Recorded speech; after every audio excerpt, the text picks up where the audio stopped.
por este medio que ha permitido estar juntos en momentos tan difíciles como los que estamos viviendo. Quiero darle un agradecimiento, un saludo muy cordial al doctor Jordi Vega. Luego vamos a expresarnos de él, su currículum. Lo que puedo adelantarles que es un privilegio para nosotros tener en nuestro medio, en nuestro país, a uno de los profesionales más destacados del mundo, uno de los mejores artroscopistas de pie y tobillo que existen. Para nosotros es un privilegio y un agradecimiento muy grande por esa desinteresada actitud con la que colabora con todos los profesionales, los colegas ecuatorianos y de otras regiones que gentilmente se contactan. Vamos a empezar dándole la palabra al doctor Mario Paz. Los amigos de Grunenthal tienen la gentileza de auspiciar este evento y ellos van a darnos una pequeña charla de un producto que es de utilidad y es importante el conocimiento de todos nosotros. Doctor Mario Paz, un saludo cordial como siempre a ustedes y bienvenido. Adelante, por favor. Buenas tardes con todos. Buenas tardes, Esteban, y gracias por permitirme estas palabras en este momento. Pues yo empezaré un poco hablando acerca de un analgésico para el dolor, o cuál es el rol que tiene en el manejo del dolor agudo inflamatorio. Específicamente, quisiera mostrarles en los próximos minutos un poquito acerca de una combinación analgésica de diclofenaco con tramadol que ha probado efectividad sobre todo en el dolor postraumático con gran componente inflamatorio. En los próximos minutos quisiera abordar acerca de qué es esta combinación analgésica, cuáles son las ventajas que tiene en el manejo del dolor agudo inflamatorio, sobre todo, cómo se utiliza, cuál es el rol en el dolor postraumático, cuál es el rol en otros dolores y finalmente si hay comentarios o preguntas, pues estaré presto a compartir con ustedes si es que hay preguntas o comentarios. ¿Qué es la combinación diclofenaco con tramadol? Es una combinación fija de un antiinflamatorio más un analgésico de acción central que tiene dos presentaciones al momento. Diclofenaco 25 más tramadol 25, diclofenaco 50 más tramadol 50. Las combinaciones analgésicas no son nuevas, como nosotros en la práctica médica las utilizamos muy frecuentemente para sumar los efectos o la eficacia de un fármaco con otro y obtener menos posibilidad de efectos adversos. Entonces, básicamente esto se lo hace a nivel farmacológico, se hacen ensayos con diferentes principios farmacológicos y se traza este ensayo que es el isobolograma para saber si esta combinación puede realmente tener un efecto aditivo y puede ser de mayor eficacia con menos efectos adversos. Esto se ha conseguido con estos dos fármacos y de hecho se los ha podido combinar en dosis fijas. Entonces el diclofenaco tiene una potente actividad antiinflamatoria como lo conocemos, por eso se escogió a este antiinflamatorio. Tiene una actividad balanceada entre COX-1 y COX-2 y tiene menos efectos o menos riesgo gastrointestinal que otros AINES, asimismo menos riesgo cardiovascular que otros específicamente AINES o COX-6. 2 décadas de aprobación y aprobado tanto por la FDA como la EMA. El tramadol, en cambio, tiene analgesia por acción opioide y neuromoduladora y tiene muy bajo riesgo de depresión respiratoria o adicción. Entonces eso hizo que los farmacólogos ensayaran con esta combinación fija, en principio 25 con 25 de cada uno de los componentes y más adelante ensayaron con 50 y 50, es decir, con un poco más de dosis. ¿Y qué consiguieron? Una analgesia superior a la obtenida con el uso de los componentes individuales, es decir, que la asociación da una mejor analgesia y un mejor efecto en los pacientes con dolor agudo inflamatorio que si utilizáramos por separado cualquiera de los dos componentes. La segunda, que hay complementariedad en los perfiles farmacocinéticos. No se puede unir cualquier fármaco con otro fármaco, sino que hay que ver la farmacocinética, es decir, que más o menos tengan una vida media similar, tengan una biodisponibilidad similar y tengan una farmacocinética más o menos similar. Y estos dos tienen un perfil farmacocinético similar. Un perfil de seguridad favorable porque al combinar los dos se disminuye la dosis de cada uno de ellos y los efectos adversos van a ser menores. Y finalmente, hay un mayor espectro de acción porque el paciente puede tener mayor adherencia al tratamiento. ¿Cuáles son las ventajas? Aquí quería resumir las ventajas. Este autor en el 2004 publicó la potencia de los antiinflamatorios y vean que el diclofenaco es uno de los antiinflamatorios más potentes. Por eso se escogió específicamente el diclofenaco. Y este otro autor en el año 2003 ensayó una prueba de sensibilidad para ver si la combinación o individualmente uno de los dos, diclofenaco o tramadol, producían un aumento de la sensibilidad en el paciente y vio que en realidad la combinación produce a las dosis ensayadas un aumento de la sensibilidad en el paciente y por lo tanto esto se puede traducir en una mejor eficacia para el paciente en el manejo del dolor.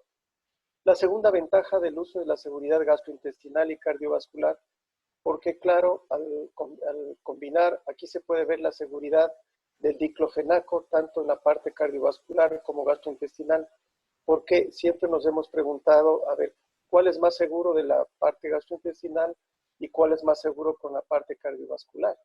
Entonces se han hecho numerosos estudios, que ustedes los pueden ver aquí, para ver cuál es más o menos seguro. Y vean ustedes que diclofenaco está en la mitad, es decir, tiene un balance en el cual produce mucho menos riesgos gastrointestinales que otros antiinflamatorios como ibuprofeno, naproxeno, desquetoprofeno, ketoprofeno, etcétera, etcétera, y tiene menos efectos cardiovasculares que otros inhibidores COX-2 selectivos como celecoxib o rofecoxib, porque los COX-2 son un poco relacionados con riesgo cardiovascular y los AINES tradicionales con riesgo gastrointestinal. Igualmente, la asociación demuestra menos efectos adversos comparados solamente a diclofenaco. Entonces, muy buena eficacia y menos efectos adversos.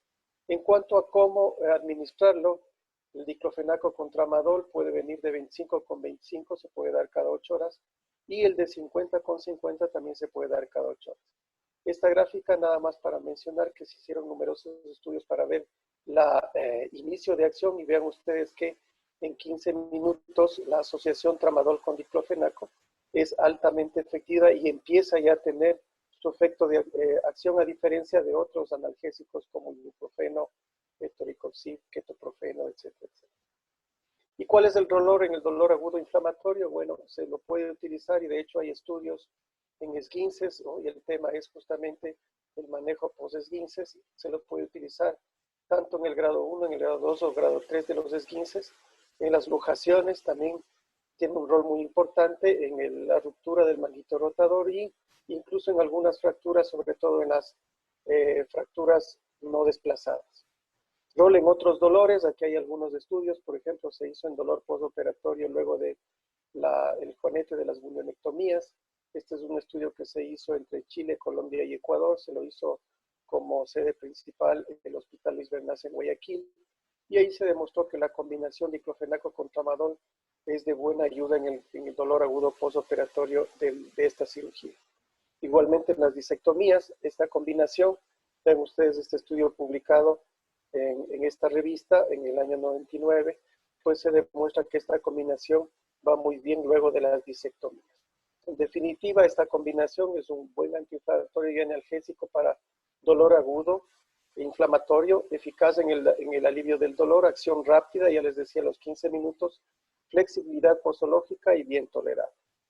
Bueno, esto es lo que yo les quería traer y creo que la otra vez no les presenté muy claro esta lámina. Estamos en la primera oleada, que es la oleada de casos agudos, donde la mortalidad y morbilidad en el COVID es alta.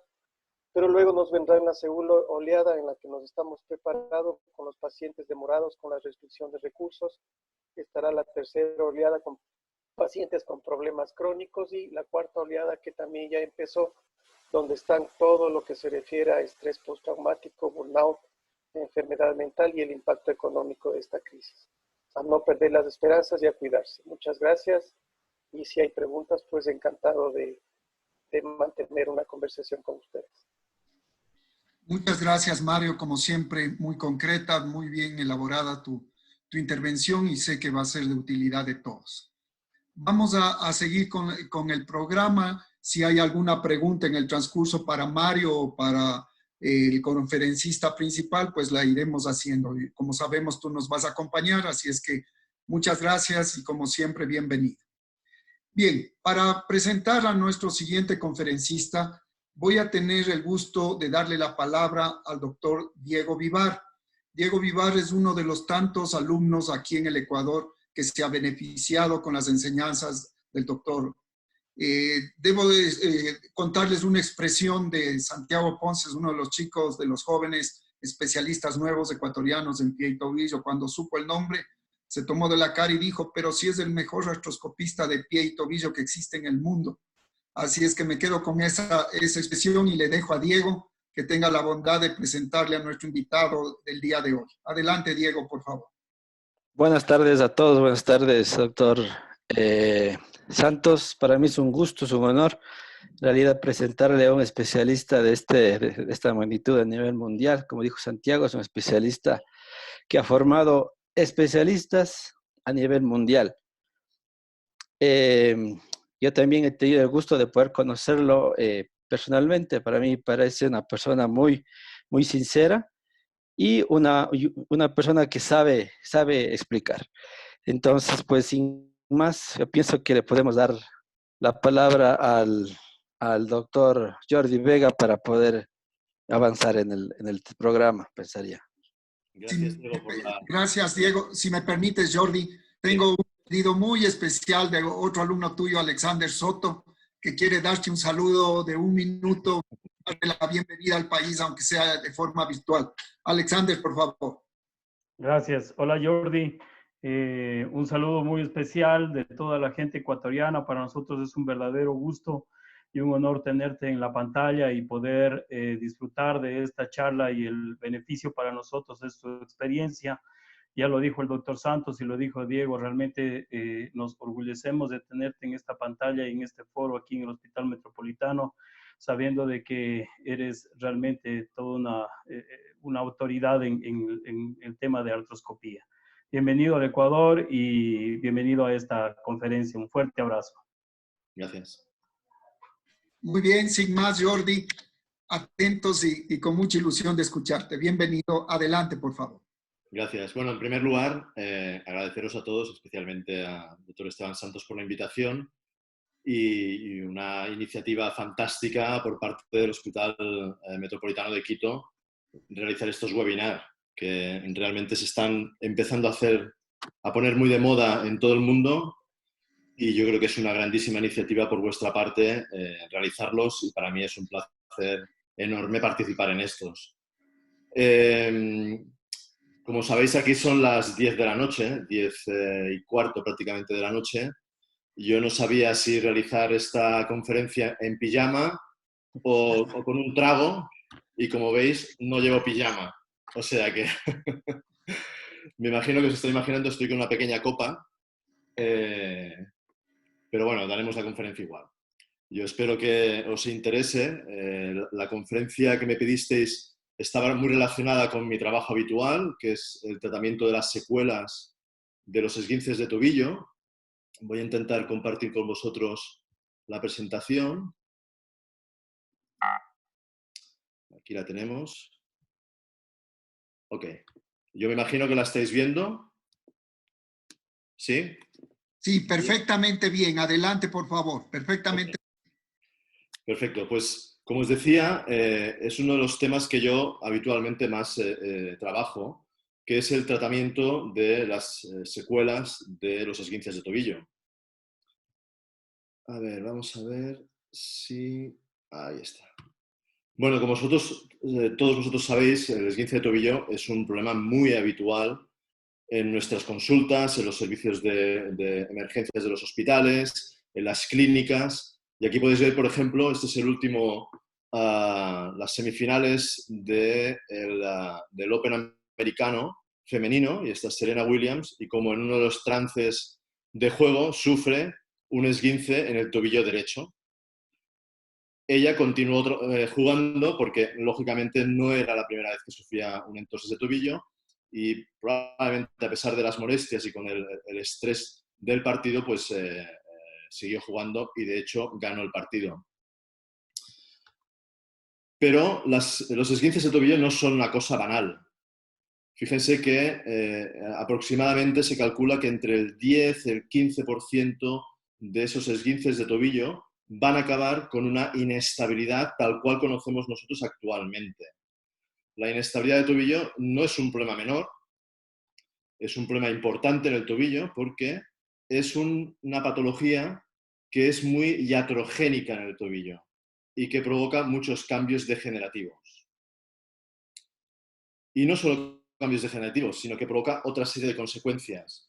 Por ejemplo, provocaría la presencia de pellizcamientos de partes blandas. Algunas de las lesiones condrales o osteocondrales del talus también son originadas por inestabilidades crónicas, la formación de osteofitos, lesiones del ligamento deltoideo no son infrecuentes después de una inestabilidad crónica, y otras como cuerpos libres, lesiones que se llaman entram tract del talus, etcétera, etcétera. Es decir, no estamos hablando de un problema banal. Si nosotros observamos, por ejemplo, este caso, este es un paciente joven, no recuerdo exactamente la edad, pero estaba por debajo, alrededor de los 18 años, y vino a la consulta en los años 90 con una entorsis de tobillo, un primer episodio de entorsis. A partir de ahí, aquí ven la radiografía, aparentemente no hay nada. A partir de ahí el paciente empezó a hacer entorsis de tobillo, en un chico que jugaba fútbol de manera no profesional, pero jugaba. Y fíjense lo que pasó en este paciente 20 años más tarde. Y es que a los 20 años el problema de este tobillo ya no es la inestabilidad, que lógicamente la sigue teniendo, sino todos los cambios degenerativos que se han producido. Es decir, que si nosotros hubiéramos tratado a este paciente en este estadio, pues es muy probable que no hubiéramos llegado a este. Y ahí es gran parte del trabajo que nosotros estamos realizando actualmente. Fíjense, la entorsis de tobillo, que es un problema muy común y muy habitual, se calcula que aproximadamente hay una entorsis de tobillo por cada 10.000 personas al día en el ámbito actual nuestro, en nuestra sociedad, y que a pesar de esa frecuencia se sigue tratando la entorsis de tobillo como un problema banal, como un problema que no tiene ninguna consecuencia en el futuro. Y eso no es así, y nosotros sabemos que eso no es así. Por lo tanto, deberíamos cambiar esta perspectiva que tenemos. Fíjense, ahora que estamos en época de pandemia, en Estados Unidos, que son 300 millones de habitantes, al final del año hay más de 100 millones de entorsis de tobillo, hay más de 100 millones de esguinces de tobillo. En mi país, en España, somos 46 millones de habitantes aproximadamente, rondaríamos algo más del 1,5 millones de esguinces de tobillo al final de año, y si lo trasladamos a su país, al país de ustedes, que según la Wikipedia son 17 millones de habitantes, pues estaríamos hablando de unos 620.000 esguinces de tobillo al año, que son bastantes, por no decir muchos. Y nosotros sabemos que después de un esguince en inversión, que es el habitual, siempre va a haber una lesión ligamentaria, en mayor o menor grado, pero siempre va a haber lesión ligamentaria del complejo ligamentario lateral. Hasta ahora nosotros sabíamos que aproximadamente la mitad de esos pacientes que sufrían un esguince de tobillo iban a sufrir problemas crónicos. Y nosotros, según conceptos de los años 90, decíamos, bueno, pues este paciente probablemente lo que tiene es un atrapamiento, un pellizcamiento de partes blandas, un soft tissue impingement.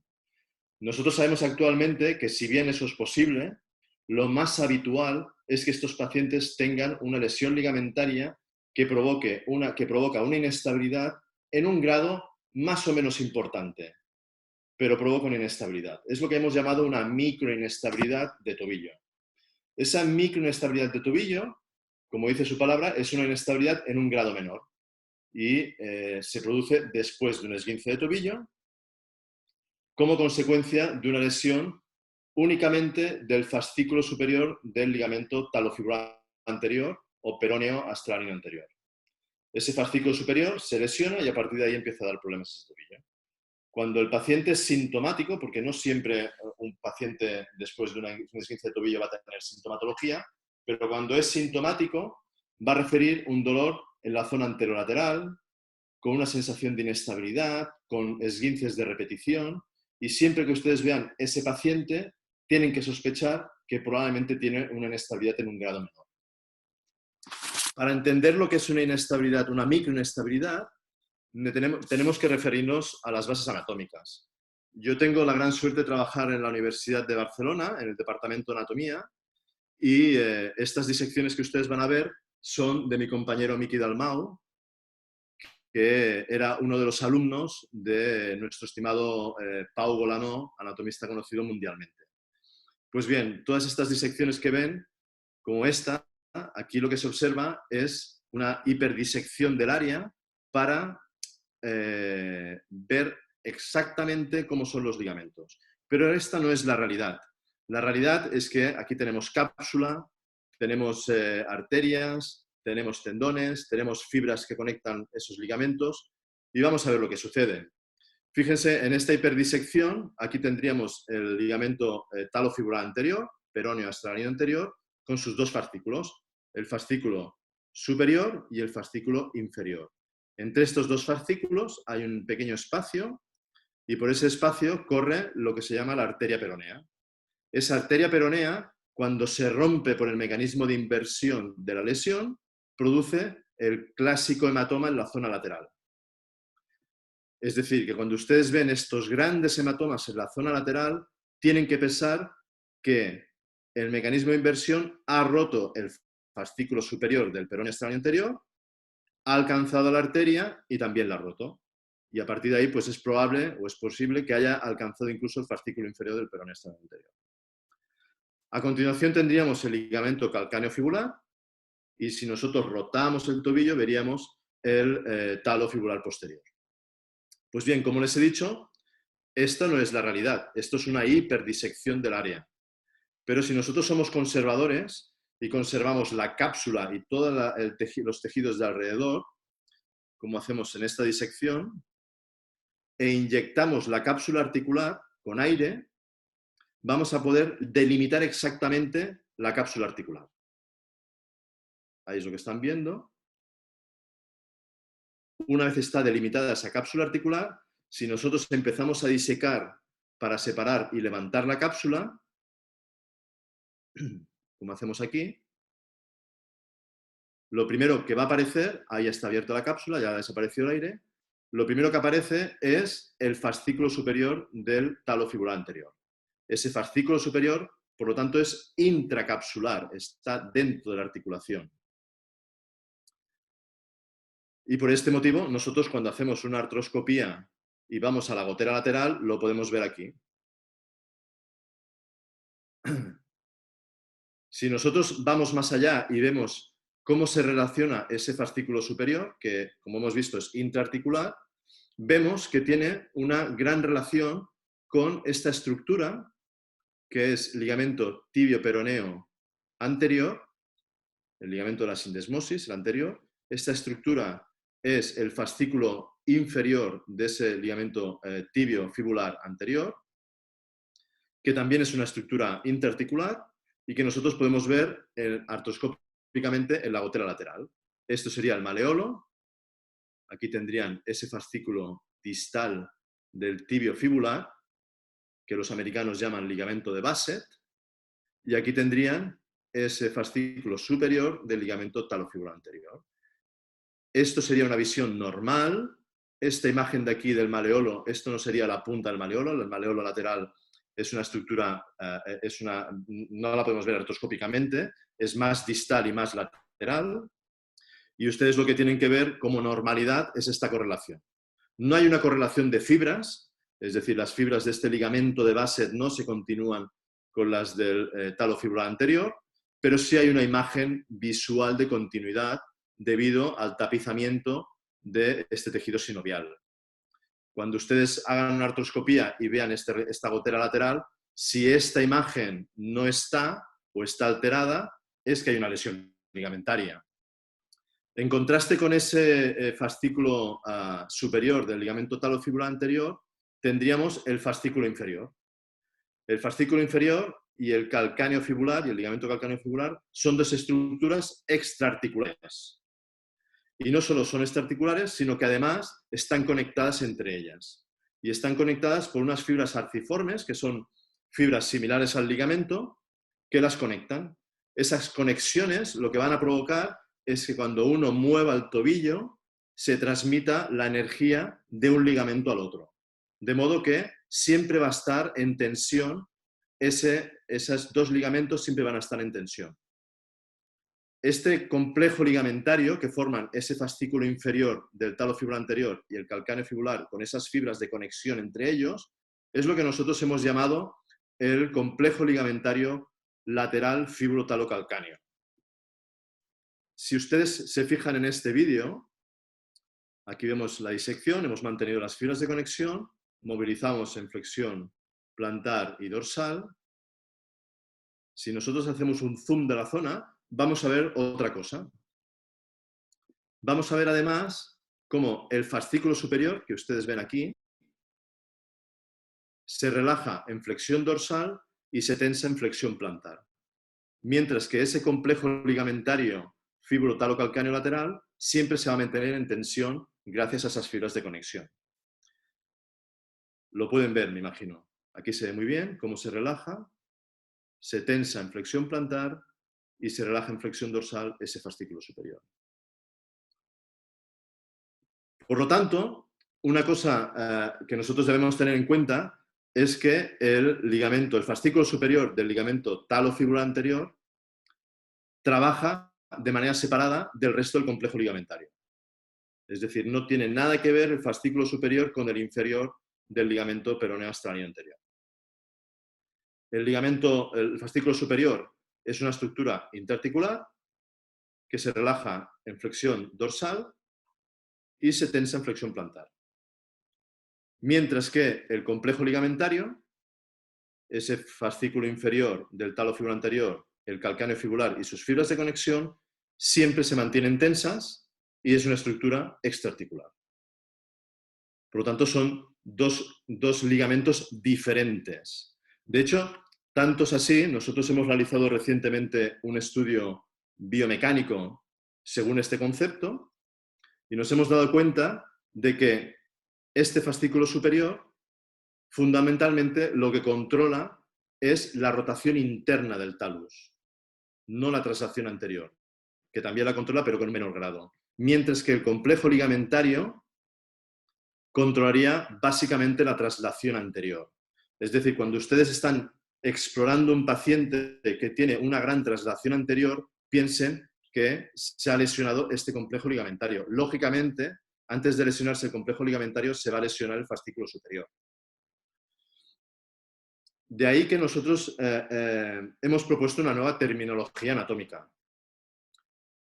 El fascículo superior del ligamento talo-fibular anterior sería realmente el ligamento talo-fibular anterior.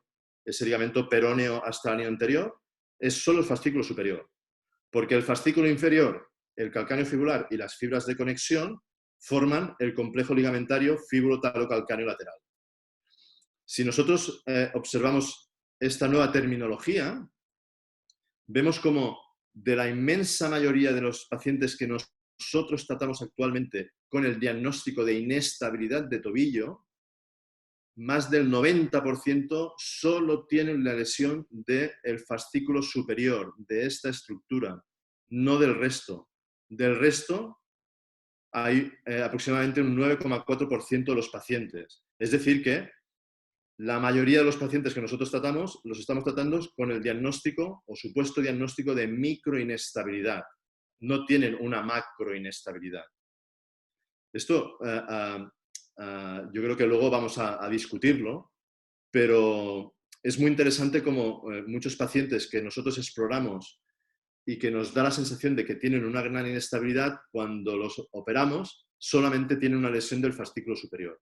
Esto es muy interesante e intentaré luego resolvérselo. ¿Cuál es el motivo? ¿Cuáles son las implicaciones clínicas de este concepto de microinestabilidad, de esta diferencia entre el fascículo superior y el resto del ligamento colateral lateral? Fíjense, si nosotros únicamente lesionamos el fascículo superior, lo que vamos a tener es una microinestabilidad, que es una inestabilidad básicamente con un componente de rotación interna, y al ser una estructura, el ligamento, ese fascículo superior del talo fibula anterior, al ser una estructura intraarticular, como todos los ligamentos intraarticulares, nunca va a cicatrizar. Por lo tanto, cuando ustedes tengan un paciente con una entorsis de tobillo, con un esguince de tobillo, no un gran esguince de tobillo, pero un esguince de tobillo moderado, piensen que muy probablemente ese paciente como secuela va a tener una microinestabilidad. Luego ya veremos si será más o menos sintomática. También va a depender de qué consideramos nosotros como síntoma de una microinestabilidad. Pero es muy probable que todos esos pacientes desarrollen en más o menos medida una microinestabilidad. Por otro lado, si ustedes tienen un paciente que ha lesionado todo el complejo ligamentario porque ha hecho una gran entorsis de tobillo, ese paciente puede desarrollar una macroinestabilidad. Pero ¿qué pasa? Si es ustedes agarran a ese paciente en la fase aguda de la lesión, justo cuando se ha hecho el esguince, ese gran esguince, como es una estructura extraarticular, si ustedes lo inmovilizan, es posible que gran parte de ese complejo ligamentario cicatrice. Por eso, cuando ustedes vean esto, inmovilicen a ese paciente, trátenlo como si tuviera una lesión ligamentaria. Yo lo que hago es los inmovilizo un par de semanas, a veces 3, pero habitualmente un par de semanas. Y a partir de hoy lo voy controlando. Lo inmovilizo con una bota Walker, o le pueden poner un yeso, lo que ustedes quieran. El concepto de microinestabilidad ha cambiado un poquito la visión que teníamos de la inestabilidad clásica de la clasificación de la inestabilidad de tobillo. Fíjense, nosotros, de conceptos de los años 60, hablábamos de inestabilidad mecánica e inestabilidad funcional. La inestabilidad mecánica sería aquella inestabilidad que es como consecuencia de lesión ligamentaria, mientras que en la inestabilidad funcional no hay lesión ligamentaria, sino que es más un desajuste neuromuscular. Perdón. Dentro de la inestabilidad mecánica, básicamente hasta ahora se hablaba de la inestabilidad crónica. Y dentro de la inestabilidad crónica, dentro de la inestabilidad crónica podríamos hablar de inestabilidad lateral, medial e inestabilidad rotatoria. La inestabilidad rotatoria es un concepto relativamente nuevo, en el cual lo que hay es un aumento de rotación del talus dentro de la mortaja, tanto en rotación interna como en rotación externa. Y esta inestabilidad rotatoria suele ser secundaria, o es habitualmente secundaria, a una inestabilidad crónica lateral o una microinestabilidad lateral. Lógicamente, como hay un exceso de rotación interna por ese déficit lateral, esto a la larga va a provocar una lesión del ligamento deltoideo, sobre todo en la parte anterior. Y esto va a provocar que se libere también la rotación externa del talus. Pues bien, eso es lo que nosotros llamamos inestabilidad rotatoria. Esta inestabilidad rotatoria se caracteriza por esto, por la lesión en open book del ligamento deltoideo, y que ustedes pueden ver artroscópicamente aquí. Esto sería el maleolo medial, aquí tienen el deltoideo, y ahí vemos cómo con nuestro palpador, con el hook, abrimos ese libro. Ahí lo ven muy claro. Pues bien, este paciente tendría una inestabilidad rotatoria, tendría una inestabilidad lateral y añadido este problema medial. Esta inestabilidad rotatoria la vemos aproximadamente entre el 10 y el 15% de los pacientes con inestabilidad lateral, sea mayor o menor. Y tengan en cuenta de que no todos estos pacientes van a tener sintomatología medial. Es decir, cuando ustedes traten un paciente con inestabilidad crónica lateral, piensen en esto, porque efectivamente el 23% de los pacientes no tienen sintomatología. Si ustedes solo reparan el componente lateral, lo que puede pasar es que el paciente a la larga desarrolle molestias mediales. Y esto no es infrecuente que pase. Por lo tanto, ténganlo en cuenta. Es decir, tendríamos la inestabilidad crónica lateral, medial o rotatoria, y aquí añadiríamos la microinestabilidad. La microinestabilidad, lógicamente, es una inestabilidad mecánica. Por lo tanto, si tenemos microinestabilidad, la inestabilidad clásica deberíamos llamarla como inestabilidad mayor o macroinestabilidad. Es decir, que muchos de estos pacientes que nosotros hubiéramos puesto aquí hace años, como pacientes con inestabilidad funcional porque no tienen grandes inestabilidades, realmente sí que tienen una inestabilidad, pero en un grado menor. Es decir, que probablemente los pacientes de inestabilidad funcional cada vez son menos y los de microinestabilidad cada vez son más. Por otro lado, el diagnóstico del paciente que tiene una microinestabilidad es un diagnóstico que se basa fundamentalmente en la sintomatología y en la historia de entorsis de repetición, dolor anterolateral, etc. La observación de la lesión del fascículo superior del talo fibular anterior pues, sería lo ideal, pero la realidad es que los estudios de imagen hoy en día no nos la demuestran. Y actualmente el diagnóstico verdadero de estos pacientes es artroscópico, es decir, uno tiene la sospecha de que ese paciente tiene una microinestabilidad y cuando hace la artroscopía revisa la gotera lateral y observa la lesión del ligamento superior del talo fibular anterior. Muchos de estos pacientes llegan a la consulta, llegan a la clínica con otras sintomatologías en el tobillo. Y es que ustedes deben de pensar que esa inestabilidad en un grado menor, al ser una inestabilidad mecánica, también va a provocar consecuencias en ese tobillo. Y puede provocar los osteofitos, el pellizcamiento de partes blandas, lesiones condrales, etcétera, etcétera. Por lo tanto, cuando ustedes vayan a tratar a estos pacientes con una lesión condral, por ejemplo, piense, sobre todo si el paciente tiene antecedentes de esguinces de tobillo, que muy probablemente el origen de esa lesión condral va a ser una lesión del talo fibular anterior, fascículo superior. Es decir, ese paciente va a tener una microinestabilidad. Si ustedes no reparan ese ligamento, pues es posible que el paciente esté bien, pero muy probablemente, o en un porcentaje no menor, esos pacientes pueden recidivar la lesión condral o pueden mantener molestias en ese tobillo. Aquí ven, por ejemplo, un caso. Esto es un paciente derivado con el diagnóstico de pellizcamiento de partes blandas. Vamos a la zona lateral y vemos que efectivamente tiene una sinovitis en esa zona. Pues bien, nosotros eliminamos esa sinovitis y ¿qué aparece? Aparece un muñón que corresponde al muñón del talo fibular anterior, fascículo superior. Por lo tanto, este paciente que venía con el diagnóstico original de pellizcamiento de partes blandas, lo que realmente tiene es una microinestabilidad de tobillo. Por lo tanto, el diagnóstico fundamentalmente es la historia del paciente y la sintomatología, que es una sintomatología muy general, pero muy focalizada habitualmente en la zona lateral. El diagnóstico de imagen, como yo les he dicho, es un diagnóstico difícil. De ahí que estemos trabajando ahora mismo en algún test diagnóstico que nos acerque más al diagnóstico de microinestabilidad. Nosotros diseñamos hace un par de años esta prueba, colocamos el paciente en decúbito supino en la camilla, que flexione la cadera, la rodilla a 90 grados y el pie colocado sobre la camilla plano. Siempre con una discretísima rotación interna, de ese modo aislamos el fascículo superior del talo fibular anterior. Si nosotros en esta posición trasladamos la tibia hacia detrás, como ven aquí, este paciente tendría una ruptura del talo fibular anterior. Si nosotros a continuación hacemos decoaptación y no decoapta, al no decoaptar nos está diciendo que el paciente no tiene una inestabilidad en varo y por lo tanto el complejo ligamentario fibrotalocalcáneo lateral está íntegro. Es decir, que este paciente, si solo tiene esa traslación posterior en esta posición, vamos a diagnosticarlo de una microinestabilidad. De todos modos, estamos haciendo todavía, estamos intentando validar esta prueba.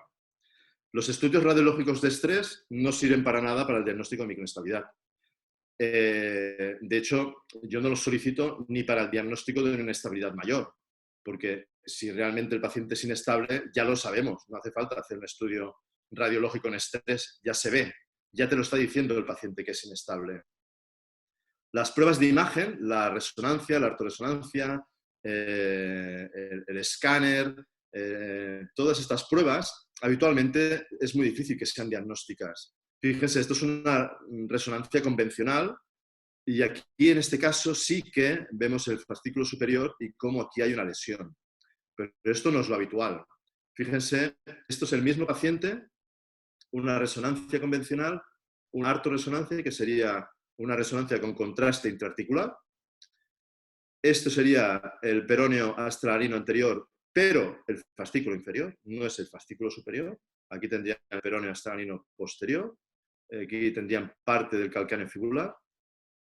Aquí lo ven sin contraste y con contraste intraarticular. Vemos como aquí está bien. Si nosotros ascendemos un nivel, podemos ver este ligamento peroneo astralarino anterior, fascículo superior, aquí y aquí. Pero fíjense, si nosotros únicamente viéramos la imagen de la izquierda, diríamos, bueno, parece normal, hay pequeños cambios dentro del ligamento, pero como secuela de una esguince, pero parece que está indemne. Sí, sí, pero cuando hacemos el contraste, fíjense lo que pasa. Primero es que fuga contraste, es decir, que aquí ya ha habido una lesión mayor de lo que parece. Y luego, si nosotros nos fijamos en esta distancia entre el margen medial del peroné y el inicio medial del ligamento, vemos como en la resonancia es una distancia muy pequeña, que es la que corresponde, pero que al meter contraste dentro de la articulación, ese contraste se mete dentro de la ruptura y hace que veamos cómo el ligamento está más separado.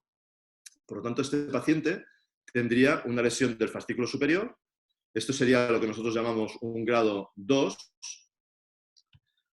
Parece que los estudios de ecografía podrían ser la clave del diagnóstico de la microinestabilidad. Lo cierto es que uno necesita un cierto training para manejar la sonda de ecografía, pero parece que la cosa va encaminada por aquí. El tratamiento de la inestabilidad de tobillo, o de la microinestabilidad o de la macroinestabilidad. ¿Cómo lo hacemos este tratamiento? Lógicamente, cuando nosotros tenemos un paciente ya tenga osteofitos, soft tissue impingement, una lesión condral, cuerpos libres o ya directamente una inestabilidad, y nosotros vayamos a tratar a este paciente, aparte de tratar todas las lesiones secundarias, trataremos la inestabilidad. Lógicamente, uno puede hacerlo por cirugía abierta. Uno puede hacer una cirugía de Bostrom, que es una reparación directa de los ligamentos, a través de una incisión como esta, y con más o menos pues, gracia uno puede hacer una reparación simple o doble hilera, con anclajes con nudos, sin nudos. Bueno, al final esto funciona muy bien, está muy bien. Pero ¿cuál es el problema? El problema es que, como hemos dicho, estos pacientes, muchos de ellos, sobre todo lesiones crónicas, ya tienen lesiones secundarias intraarticulares. El resultado de nuestra cirugía va a ser muy influenciado por la presencia de esas lesiones secundarias. Si nosotros no tratamos las lesiones secundarias a la inestabilidad, pues probablemente ese paciente, aunque consigamos estabilizar el tobillo, continúe teniendo molestias en ese tobillo. Y fíjense que entre el 66 y el 95% de los tobillos inestables tienen lesiones secundarias. Por lo tanto, si ustedes quieren tratarlo todo, lo ideal es que antes de reparar el ligamento, traten esas lesiones secundarias. ¿Cómo lo podemos hacer? Artroscópicamente. Uno puede hacer una artroscopía de tobillo, limpiar todo lo que tiene ahí y a partir de ahí retirar el artroscopio y hacer la reparación ligamentaria. Esto es una buena opción, lo hacen muchos cirujanos. Yo no estoy en contra de ello, al contrario, es mejor tratarlo así que tratarlo mal. Pero lógicamente, si uno domina la artroscopía de tobillo, no solo va a tratar las lesiones secundarias, sino que va a tratar todo el paciente artroscópicamente. En los últimos, sobre todo, 5 o 6 años han aparecido multitud de trabajos en la bibliografía internacional relacionado con tratamientos mínimamente invasivos, artroscópicos de la inestabilidad de tobillo. Nosotros los podemos agrupar en cuatro tipos.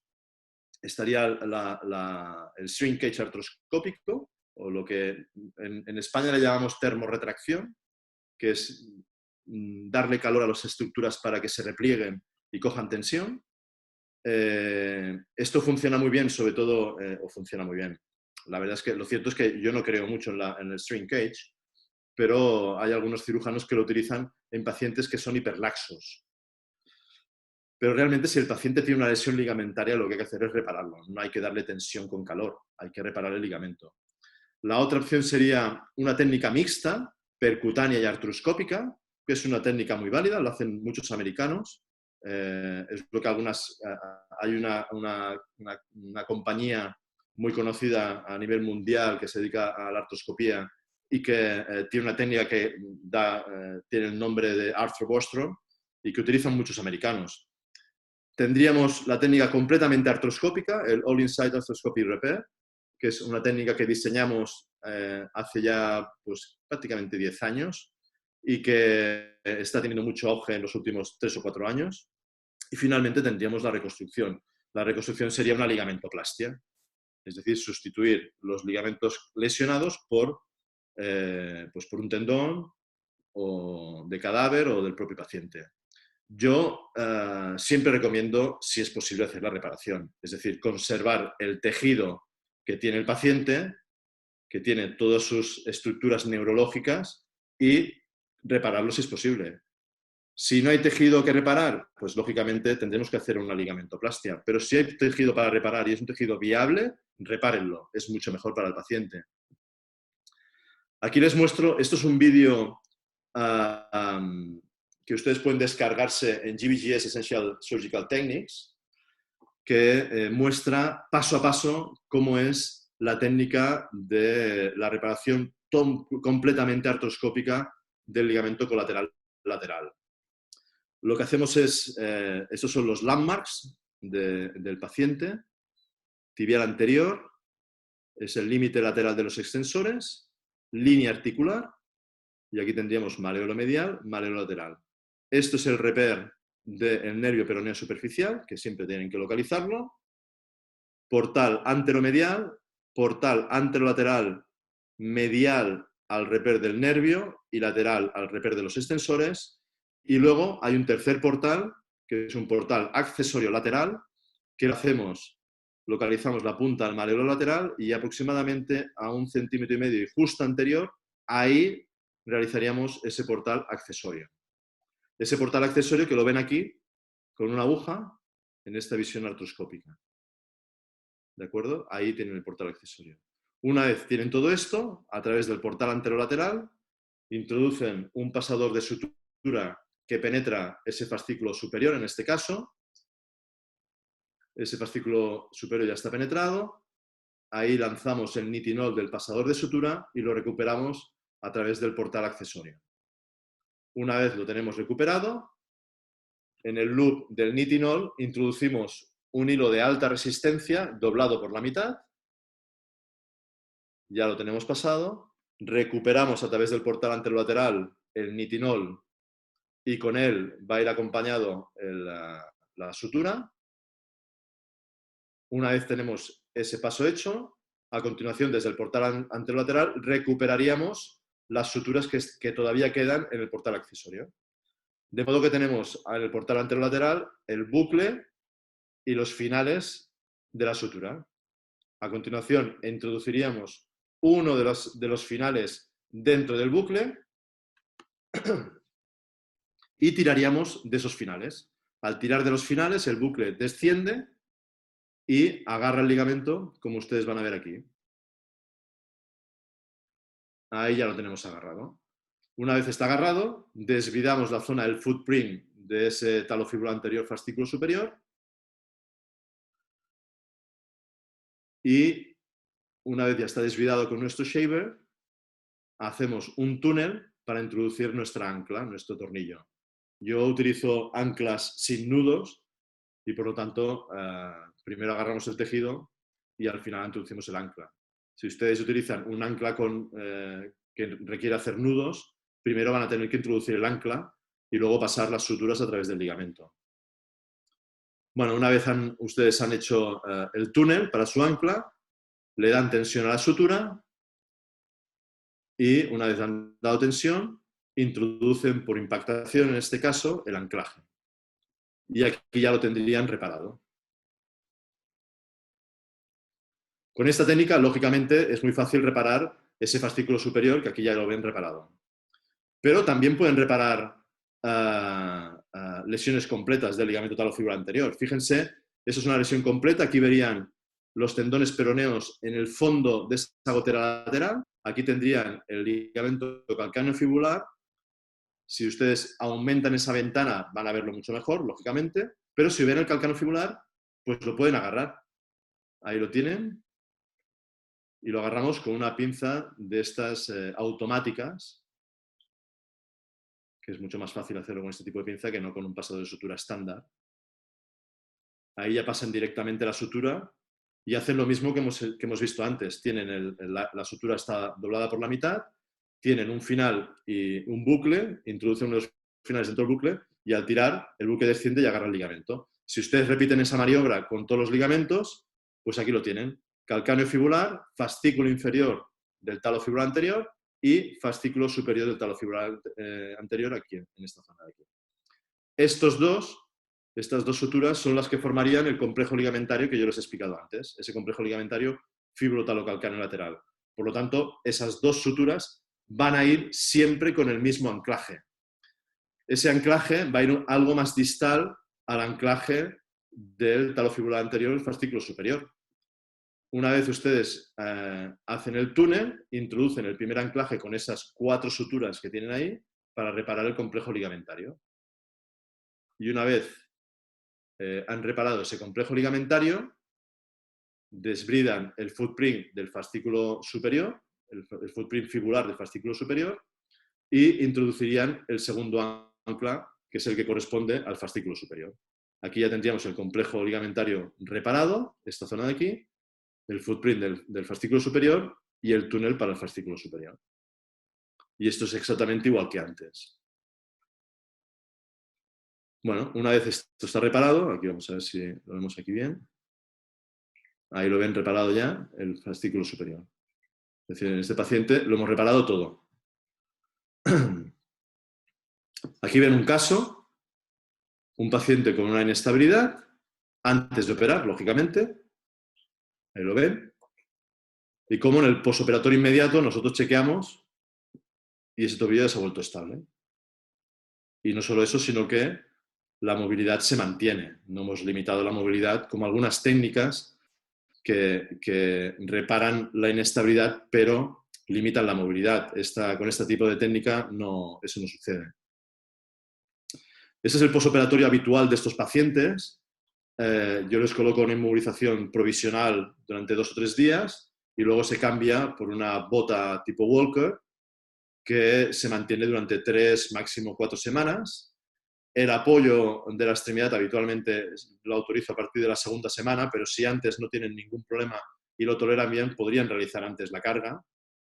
Lógicamente, si el paciente tiene algún tipo de lesión condral que nosotros hemos tratado, pues yo en mi caso prefiero evitar la carga hasta las 4 o 6 semanas.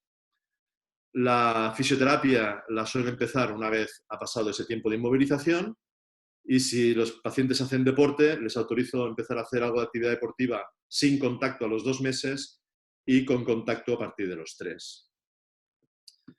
¿Cuál es el mensaje que yo quiero que ustedes se lleven de esta charla? Y espero no haberlos aburrido mucho.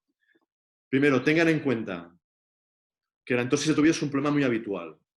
Que después de una entorsis de tobillo de un grado medio, con no un gran hematoma, piensen que siempre va a haber una lesión de ese fascículo superior del peroneo hasta la línea anterior. Y que ese fascículo superior, como es interarticular, nunca va a cicatrizar. El resultado de esa lesión va a provocar una inestabilidad en un grado menor, una microinestabilidad. Y recuerden que es una inestabilidad con un gran componente de rotación interna, no de traslación, pero sí de rotación interna. Esa microinestabilidad es una microinestabilidad, pero no es un problema menor. Y deben considerarlo como una inestabilidad mecánica. Y como todas las inestabilidades mecánicas, a la larga van a provocar consecuencias interarticulares que es posible que sean las que al final den problemas al paciente. Si ustedes van a tratar a este paciente, trátenlo inicialmente de manera conservadora, pero si fracasa el tratamiento conservador, yo les recomiendo que ustedes lo traten quirúrgicamente, que reparen el ligamento. Yo, por ejemplo, pacientes muy jóvenes y muy activos, casi les recomiendo directamente que se operen. No en la fase aguda, pero sí al cabo de un tiempo. Es decir, que se busquen un periodo del año que les vaya bien y en ese periodo se traten. Si ustedes tienen una entorsis muy severa, con un gran hematoma lateral, piensen que lo más probable es que se haya lesionado ese complejo ligamentario, aparte del fascículo superior del talociclo anterior. Si ustedes inmovilizan ese tobillo durante un par de semanas, máximo 3, es muy probable que ese complejo ligamentario haya cicatrizado. Y es posible que incluso con la cicatrización de ese complejo ligamentario fibrotalocalcáneo lateral, cicatrice además, en conjunto, ese fascículo superior. Si este paciente al final pues, tiene una cicatrización deficitaria de ese complejo ligamentario, el paciente lo que va a desarrollar es una inestabilidad mecánica mayor. Y como todas las inestabilidades mecánicas mayores, va a provocar a la larga lesiones igualmente interarticulares. Si ustedes tratan a este paciente, lógicamente traten todas las lesiones interarticulares secundarias, pero traten también la lesión ligamentaria. Lo pueden hacer abierto, por artroscopia, como quieran, pero traten la lesión ligamentaria. Y nada más, simplemente les dejo este pequeño video de esta señorita, simplemente para ver quién de ustedes es capaz de saber cuántos esguinces de tobillo ha sufrido solo en este trayecto que va a tener ahora. A ver, unos cuantos, ¿verdad? Y esto es todo, lo dejamos aquí, si les parece. Gracias. Gracias a ti, Jordi. En realidad, una magnífica conferencia que ha copado todas nuestras expectativas. Hay muchas preguntas. Yo quiero darle la palabra a un colega nuestro, especialista en pie y tobillo, Marco Casares, para que haga el primer comentario y la primera pregunta. Marco Casares, por favor, si habilitas tu micrófono. Perfecto. Buenas tardes con todos. Mi estimado Jordi, bueno, tuve también la oportunidad de conocerte y trabajar en Clínica Tres Torres con el profesor Pucharelli. Recuerda que hace años, por ahí, por el año 2007, que trabajamos y tuve la oportunidad también de aprender contigo muchos tips quirúrgicos y realmente me uno a lo que dice el doctor Santiago Ponce. Realmente eres un líder de opinión, un gran ser humano y un excelente referente en lo que es todo lo que es la cirugía artroscópica de tobillo. Y qué bueno volverte a ver. Realmente hemos estado revisando mucho de tus artículos, de tu bibliografía, y realmente es algo que nos apasiona a la gente que hacemos pie y tobillo. De paso, que les hagas llegar un saludo importantísimo a los profesores Viladó, Daltoni, a Ramón y al profesor Álvarez. Sí. Bueno, realmente veo que es nos has dado una cátedra, como siempre lo he dicho, y realmente veo que la temática de la microinestabilidad realmente se está pasando muy por alto en nuestras consultas y en nuestros hospitales. Y muchos de esos pacientes pasa el tiempo, como has presentado algunos casos, que presentan ya luego secuelas, artrosis, y realmente ya no les podemos ofrecer sino tal vez una artrodesis versus una prótesis total de tobillo. Entonces, en ese sentido, yo creo que es importante el diagnóstico clínico, ¿sí? El índice alto de sospecha en este tipo de lesiones, y también es fundamental el que nosotros nos apoyemos de estudios de imagen, entre los cuales nosotros en nuestro medio realmente ya no nos apoyamos igualmente bajo las recomendaciones que igualmente hace la OFAS y la gente como tú que recomienda. Ya no hacemos estudios de imagen como son radiografías. Es importante el índice de sospecha. Entonces ahí va la primera pregunta. Tú, cuando sospechas de una microinestabilidad o una inestabilidad o una inestabilidad ya muy severa, ¿tú tienes tal vez algún parámetro? Si de pronto un movimiento milimétrico, si tienes un desplazamiento más allá de 7, 10 milímetros, tú ya hablas o tienes tal vez, complementas tu índice de sospecha a empezar en una microinestabilidad. Bueno, eso es una buena pregunta. Sí que es cierto que yo me fundamento mucho en la clínica del paciente, en lo que me explica el paciente. ya muchas veces el paciente ya te está dando el diagnóstico cuando tú hablas con él.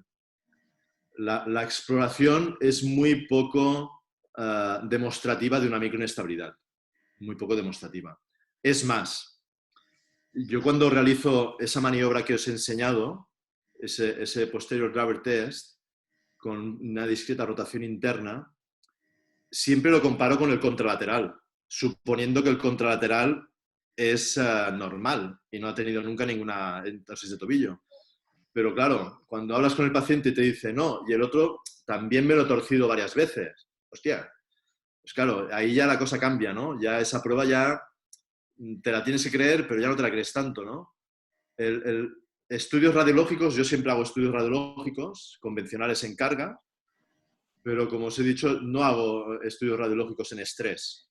No les hago porque considero que no tienen ningún sentido. Además, hay que hacerlos bien hechos con una máquina especial, con siempre la misma potencia de newtons, etc. Y eso no se dispone en todas las clínicas y, por lo tanto, es una prueba que yo nunca la solicito. Y me fundamento mucho en el diagnóstico clínico del paciente, en lo que él me explica. No sé si he resuelto la respuesta, la pregunta. Sí, si me permites, Marquito. Por favor. Gracias. En realidad tengo un mundo de preguntas. Y van muy concretas, vamos a ir comentando con Marco, con Alexander, con Diego Vivar. Quiero irlas haciendo y te voy a pedir, Jordi, tengamos las respuestas más directas si fuera posible, por favor. Sí. A ver, vamos a empezar con la pregunta que hizo. Denme un segundo. Aquí está. ¿Qué consideración tiene hacer a la plastia presentada un internal brace también artroscópico? Es una pregunta de Angelo Aguad. Bueno, yo en los pacientes deportistas y con mala calidad tisular, o bien que necesito que muevan inmediatamente después de la cirugía, les hago reparación artroscópica y les añado un internal brace artroscópico. Muy bien. ¿Podría haber, pregunta Juan Naranjo, podría hablar sobre inestabilidad de la sindesmosis crónica? Ese es un tema que da para mucho, ¿eh? No sé si tenemos tiempo hasta mañana. Bueno, para ti es fácil porque ya mañana es en unos minutos. Para mí sí. Es un tema, la inestabilidad sindesmosis, cuando es muy evidente, todo el mundo la diagnostica. El problema es que no siempre es tan evidente. A mí se me generan muchas dudas cuando tengo un paciente que me dice que le duele en la zona de la sindesmosis anterior y que le duele sobre todo cuando carga peso y cuando mueve en flexión dorsal. Y a mí se me generan muchas dudas. No sé cómo diagnosticarlo y lo único que se me ocurre es hacer el diagnóstico artroscópico. No tengo ninguna prueba que a mí me diga que ese tobillo tenga una sindesmosis inestable. Cuando la sindesmosis está abierta, lógicamente ya lo ves, lo ve cualquiera. Pero cuando la sindesmosis en el estudio radiológico o en la resonancia lo vemos bien colocado en su sitio y simplemente tiene inestabilidad cuando carga, ahí ya me cuesta más verlo. Yo lo que hago con estos pacientes es, les hago una artroscopia, diagnostico la inestabilidad o no de la sindesmosis. Si tiene una estabilidad, lo cierro con un tie rod. Y si tengo la duda, aún así se me genera la duda de que tiene una inestabilidad sindesmosis, por si acaso, le pongo tie rod. Yo tengo, perdón, en referencia a eso de lo que Juanito nos está preguntando. Y Jordi, ¿tú das algún valor al engrosamiento del ligamento tibiofibular anteroinferior, al ligamento de base, en la inestabilidad sindesmótica? No. Para mí no tiene ningún valor. Porque si ha habido una inestabilidad, ese ligamento lo más probable es que esté o desaparecido o si se ha roto, estará mal posicionado. Pero si está engrosado, es que puede estar engrosado por millones de cosas. No solo por eso. Muy oportuna. Edwin Muñoz hace una pregunta que se repite en muchas personas que nos están acompañando. quiere saber en esguinces. Ahora artículos que refieren que es mejor realizar rehabilitación funcional sin inmovilizar de manera prolongada. Sí. Se repite mucho esta pregunta. Entiendo esguinces de menor gravedad. Sí, yo también entiendo que se refiere a eso. A ver, tiene su lógica. Si solo ha habido una lesión del fascículo superior, se puede hacer. De hecho, yo no los inmovilizo tampoco. Los dejo sin inmovilización y que vayan moviendo en función un poquito de la tolerancia al dolor y a las molestias. Es decir, yo prácticamente estoy haciendo lo mismo. Lo que no creo, lógicamente, eso no te va a curar la lesión ligamentaria. Esto lo que va a curar es el estado de las partes blandas, te va a mantener la propiocepción, el tono muscular, y con eso el paciente puede estar mejor, lógicamente, y es posible que muchos de ellos no acaben desarrollando una microinestabilidad. Pero claro, hay que pensar que el paciente que tiene una microinestabilidad, si es activo y hace actividad deportiva, pues si esa actividad deportiva no rebasa los límites musculares del paciente, pues ese paciente no va a tener ninguna sintomatología.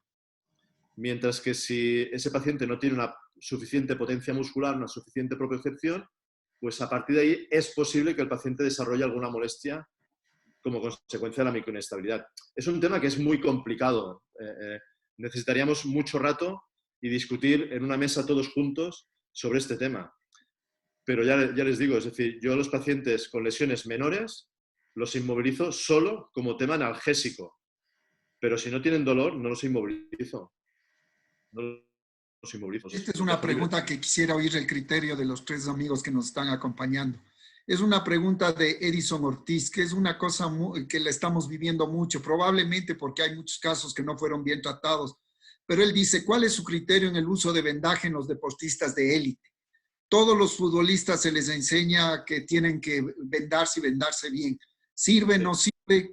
Quisiera, a ver, empecemos por Marco Casares, Alexander y finalmente Jordi. Bueno, definitivamente lo que yo siempre he pensado, muchas veces damos un tratamiento psicológico al deportista, y es un tratamiento psicológico al deportista que tenga que ingresar al campo con vendajes, cuando lo más lógico, los principales estabilizadores, tenemos dinámicos y estáticos del tobillo, es mantener unas buenas fibras musculares, unos buenos ligamentos, unos buenos elásticos, unos buenos tendones.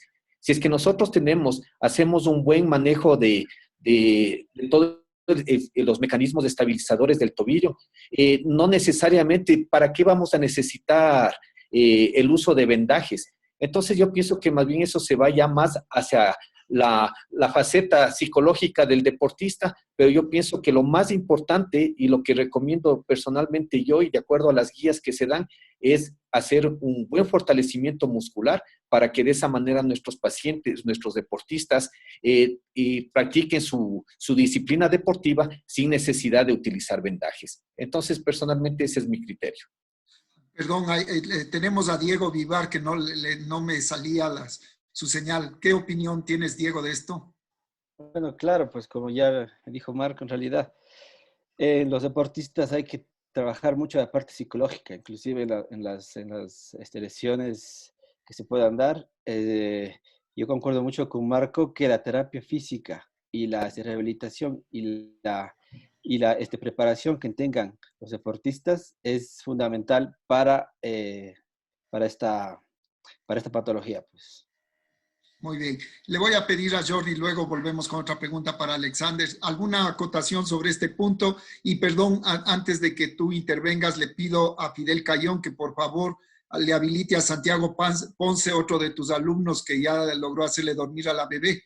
Quiere saludarte y hacerte una pregunta. Por favor, mientras Fidel me ayuda con Santiago Ponce, Jordi, te escuchamos sobre este punto para pasar a otro. Ok. Fíjate, yo estoy muy de acuerdo con Marco y con Diego. Es decir, el deportista de élite tiene un componente psicológico muy importante. También hay que pensar que el vendaje no solo lo vamos a colocar para tratar una inestabilidad o una posible microinestabilidad, sino que lo vamos a colocar también como preventivo de alguna posible lesión en el momento del acto deportivo. Yo que trato a muchos futbolistas profesionales, y no profesionales, lo cierto es que a todos les recomiendo la utilización de tapings, de vendajes, sobre todo durante las actividades deportivas de contacto. Si ellos están corriendo, no hace falta. Si ellos están chutando, no hace falta. Pero si hacen un contacto con el resto de jugadores, que se pongan tapings. Perfecto. Ya tenemos a Santiago Ponce. Quítale, por favor, el micrófono, Santiago, habilítate. Ya está. Ya Ya le quité. tienes la palabra. Jordi, bueno, fantástica tu presentación. O sea, siempre te recuerdo con mucho cariño y aprecio porque lo que aprendí de artroscopía de tobillo te lo debo a ti cuando iba a la clínica Quirón con Eduardo Rabat. Igual aquí cuando Fernando Peña ha estado aquí en algunas misiones que vienen a hacer cirugía, siempre conversamos de ti y te sigo muy de cerca todos tus nuevos descubrimientos sobre el tobillo y la artroscopía. Quería hacerte una pregunta muy simple y puntual. Cuando hay una artroscopía de tobillo, a veces el nervio peroneo superficial no se ve o no es palpable en pacientes que tienen un poquito más de grasa. ¿Cómo haces el portal antero o lateral cuando tienes ese tipo de tobillos? Eso es una muy buena pregunta. Muy buena pregunta. Lógicamente siempre intento buscar el nervio. Si no lo veo, lo intento notar con la palpación. Pero es verdad que a veces ni aún así se ve, ni se palpa, ni se nota. Yo lo que hago en estos casos, me acerco al tendón. Yo prefiero lesionar un extensor que no el nervio. Perfecto. Entonces, Sí. invado la zona tendinosa y me acerco al máximo o incluso hago el portal encima de un tendón extensor, que habitualmente es el quinto o el peroneo tertius. No pasa nada. Yo creo que si lesionas un extensor del quinto dedo, yo creo que clínicamente no debe tener ninguna repercusión, ¿no? Pregunto, ¿eh? Perfecto, sí. Sí, y yo hago lo mismo. Me pego demasiado, incluso como que voy, como es longitudinal, hago un corte longitudinal y me meto a través del tendón, por miedo al nervio. Eso es. Sí, sí. Perfecto. Muchas Una gracias. pregunta, Jordi, aprovechando de esta pregunta que hace Santiago. Yo una maniobra que hacemos es presionar el cuarto dedo y hacerlo en inversión forzada, pero pues a veces, muchas veces, pacientes que son muy gorditos, no se puede divisar adecuadamente el nervio peroneo superficial. Y en el caso de que se haya lesionado un nervio peroneo superficial, ¿cómo manejas tú el síndrome regional complejo en esos pacientes? Que es un dolor de cabeza, desde luego, ¿no? Sí. A ver, por acá tenemos clínicas del dolor, que son los que te salvan la vida. Porque yo se lo envío a los compañeros de clínica del dolor y ellos lo manejan, los infiltran, les hacen sus historias y ellos te lo manejan muy bien. Es un tema, afortunadamente, yo tengo muy pocos casos, pero algún caso que tengo lo envío a clínica del dolor y ellos pues les hacen sus terapias y infiltraciones. Bueno, no sé, yo esto no... No tienes un protocolo tuyo como tal. Yo protocolo mío no tengo. Ya, perfecto. Ya te digo, yo cuando viene un paciente con un síndrome distrófico, yo intento siempre, lógicamente, le doy algún antineurítico, le digo que tome el sol, que tome vitamina C, bueno, no sé, todas estas cosas, ¿no? Si al cabo de un mes y medio regresa y me dice, no, es que estoy igual y tal, no me lo pienso. Lo envío a clínica del dolor y yo lo puedo manejar muy bien. Perfecto. Okay, realmente no queremos abusar mucho de Jordi. Vamos a hacer 3 preguntas más textuales, concretas. Todavía tengo trago, o sea... Bueno. Entonces podemos seguir con esto. Jordi, por favor, Ángelo Aguad, que es un querido colega guayaquileño que tiene mucha experiencia, no se quedó completamente convencido de la respuesta que le diste sobre el internal brace. Y entonces él dice, ¿por qué entonces no a todos el internal brace y no poner bota ni eso, y más bien empezar terapia de inmediato? Por favor, Marquito y los otros apaguen el micrófono y van prendiendo el rato de que tengan la palabra. Alexander, por favor. Pues fíjate que eso es una buena pregunta. Yo, cuando empecé a hacer reparación con internal brace, se lo hacía a todos. Precisamente por esa reflexión. Es un gesto quirúrgico que te añade 3-4 minutos más a la cirugía como máximo y que realmente te permite movilización inmediata. Pero claro, hay un pequeño problema, y es que el internal brace no siempre es necesario. Es decir, un paciente que tiene una baja demanda, que tú sabes que le va a costar rehabilitar una eternidad, pues porque es un paciente que nunca ha hecho deporte, que a lo mejor tiene un sobrepeso, que pues es un paciente pues, que le cuesta hacer actividad deportiva. Claro, este paciente, aunque tú le pongas un internal brace, no lo vas a recuperar antes. El internal brace tiene un pequeño problema, es que es muy demandante a la hora de colocarle y darle la justa tensión. Si uno se pasa de tensión, ese internal brace va a dar problemas. Y de hecho, una manera de evitarlo es hacer una buena indicación. Y hacerlo únicamente en los casos que sí que lo precisan. Lógicamente lo puedo hacer en todos, pero yo que lo hacía antes en todos, pues estoy cambiando. Entonces ahora lo hago solo si necesito que el paciente mueva inmediatamente. Si no, no le hago un internal brace. Ahí tenemos una pregunta que quisiera escucharles a los colegas. Dice Daniel Mosquera, paciente con microestabilidad asintomático, ¿debe ser operado? Empecemos por edad. Diego Vivar, el más jovencito. Bueno, gracias por lo joven. No soy tan joven, pero se hace lo que se puede. Como dice Jordi, en realidad, en pacientes jóvenes, deportistas, pacientes con gran carga funcional en su tobillo, yo sí recomiendo realizar la artroscopía. En realidad. Santiago Ponce. A ver, es que la pregunta es un poco capciosa porque en principio un paciente que es asintomático no iría a la consulta. O sea, porque el paciente va a venir donde uno o porque siente inestable el tobillo, siente que se le tuerce cada 2x3 o porque le duele.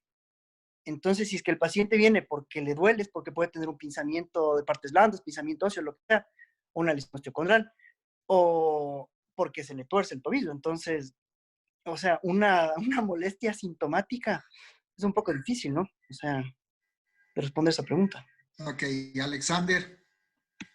Sí, bueno, la clínica en la microinestabilidad es importantísima.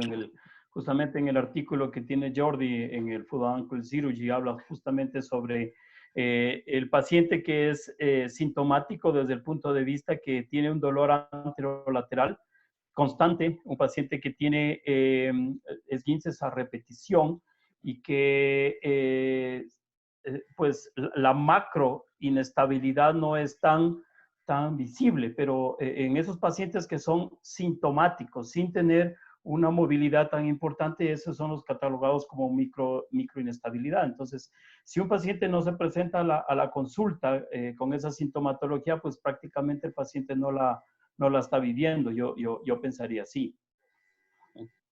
Muy bien. Jordi, cerremos este tema. Efectivamente, yo estoy de acuerdo con Santiago. Un paciente asintomático habitualmente no viene a la consulta. Aquí hay una cosa y es que cuando nosotros hablamos de paciente sintomático, muchas veces nos estamos refiriendo a la presencia de dolor. Pero yo creo que parte de la sintomatología también es el esguince de repetición. Es decir, vamos a poner en el hombro, que tenemos las lesiones de SLAP y tenemos las luxaciones, un paciente que luxa de manera reiterativa, pues no nos planteamos nada, simplemente lo diagnosticamos y lo operamos, ¿no? Pues un paciente que se esguinza de manera habitual, pues yo creo que tampoco hay que plantearse nada, sobre todo si es un paciente joven y un paciente activo. Sí que es verdad que a mí me cuesta mucho operar un paciente que ha tenido 1, 2 episodios en los últimos 2 años o 3 años. Me cuesta mucho. Pero claro, un paciente adolescente que está, por ejemplo, en la cantera del FC Barcelona y que tiene un esguince cada año, pues hombre, yo casi le voy a recomendar que se opere, aunque tenga muy poca sintomatología, porque ese tobillo está sufriendo mucho. Y si ese jugador, Dios quiera, llega al primer equipo, va a llegar con un tobillo hecho una mierda, con perdón. Mientras que si yo lo paro antes, pues a lo mejor tenemos suerte y nos sale el nuevo Messi. Muy bien, vamos a terminar ya con esto, pero en honor a Martita Hernández, una colega traumatóloga, pregunta concretamente, inestabilidad crónica de tobillo, más inestabilidad crónica calcáneo-cuboidea, ¿cuál tratar primero? Calcáneo-cuboidea, yo trataría primero la del tobillo. Perfecto. Probablemente Bueno, estamos tratando las dos a la vez. Jordi, yo te agradezco de todo corazón. Yo creo que estoy llevando el sentimiento de todos. Nos hemos sentido, pero perfectamente y completamente satisfechos con tu charla. Sé que no va a ser, es la primera, no va a ser la primera. Nuestros amigos ya te han contratado para otro webinar. Y aquí en el Ecuador tienes los brazos abiertos. Ojalá esta pandemia se acabe pronto, que salgamos todos con bien. Cuídate mucho y te agradecemos de corazón. Ojalá, yo les agradezco mucho la invitación y les mando un abrazo. Gracias, Jordi, muy gentil. A todos los amigos les pido que me den un minuto para anunciarles la próxima reunión que va a ser este día viernes. Vamos a tener un tema especialmente interesante.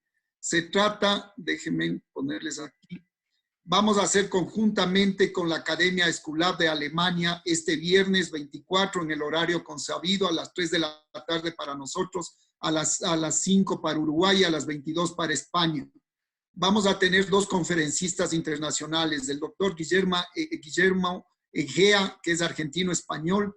Él es especialista en astroplastias, es responsable de la unidad de rodilla, es el que ve el programa de antibióticos y la patología infecciosa. Nos va a dar una charla muy interesante, prótesis antialérgica, estado del arte. Y también vamos a tener la presencia de un conocido nuestro, como es el doctor Fernando Mota del Uruguay, director del Departamento de Rodilla de la Fundación Banco de Prótesis de Montevideo, director de la Policlínica de Rodilla del Hospital Británico Montevideo. Yo solo les he traído dos datos de él. Lleva más de 20,000 artroscopías de rodilla y más de 10,000 prótesis de rodilla. Entonces, miren ustedes si tendrá para aportarnos. El tema de él va a ser artroplastia de rodilla cuando se ha realizado previamente una osteotomía. ¿Ok? Entonces, esta es la invitación, queridos amigos, para la próxima semana. Les deseo felicidades a todos y que Dios nos cuide y lleguemos con bien al final de esta ruta. Nos vemos el viernes. Un abrazo para todos y gracias por haberse conectado. Buenas tardes. Gracias. Hasta luego, Jordi. Chao.